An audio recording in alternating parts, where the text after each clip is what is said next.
ជាសួរបងប្អូនទាំងអស់គ្នាថ្ងៃនេះសូមមកចែកម្លែកបទពិសោធន៍នៅរដូវត្រជាក់ហើយខ្លីខ្លឹមសម្រាប់បដោះសិទ្ធិច្បារផ្ដោតទៅលើការផ្អាប់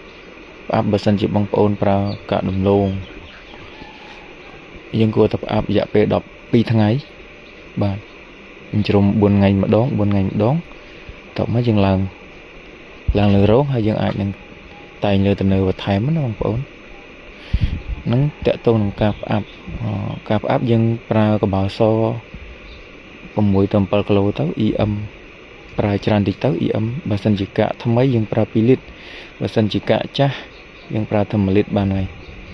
តកតងទៅនឹងអាចគោប្រើ1ក្រុងអាចគោស្ងួតជីស2គីឡូជីកែង2គីឡូជាមួយកាកស្ករ5គីឡូចំណុចទី2តកតងទៅនឹងការប្រើកម្រាស់យើងគួរតែប្រើកម្រាស់នេះណាបងប្អូនអាចក្រាស់ជាងនេះបន្តិចក៏កាន់តែល្អដែរប្រើ5ត្រឡប់ដៃទៅតកតងនៅរដូវនេះវារៀងត្រជាក់កម្រាស់ការផ្អាប់កម្រាស់តកតងនឹងការលេងខ្យល់ខ្ញុំអត់សូវលេងប៉ុន្មានទេដោយសារនៅក្នុងរោងអត់សូវមានកម្ដៅប៉ុន្មានទេខ្ញុំបើកហើយជាងមុខ2ជាហៀង3និងហើយជាងខាងនេះ2ទៀតអញ្ចឹងសរុបទៅខ្ញុំប្រើ10លូតែពេលយប់ខ្ញុំបិទ6ប្រើតែ4ទេគឺប្រើហើយជាងមុខនិងក្រោយពី2នឹងតែប៉ុណ្្នឹងឯងតកតងទៅនឹងការថែរក្សាដោយសារការស្រោចទឹកព្រឹកល្ងាចយើងស្រោចទឹកឲ្យជោគណាមិនស្រោចផ្សិតទេណាយើងស្រោចដីនេះផ្សិតយើងចាប់ក្របប៉ុណ្ណេះហើយយើងអាចសាច់ផ្សែងជាអាហារទឹកជួយព្រឹកងាច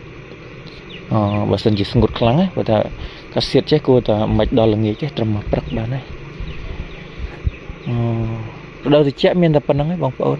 ការថែរក្សាដោយសារខ្ញុំ live វីដេអូអត់បានទូរស័ព្ទមានបញ្ហាចឹងខ្ញុំធ្វើវីដេអូខ្លីដើម្បីជជែកជាមួយបងប្អូនបើសិនជាមានបញ្ហាឬចម្ងល់អីអាចឆាតសួរបន្ថែមទៀតឬក៏តកតងនឹងកាកដំឡូងមានលក់ណាបងប្អូនតាមតម្រូវការរបស់បងប្អូននឹងដល់ប្រឹក្សាយោបល់ជូនបងប្អូនអត់គិតប្រាក់ទេដើម្បី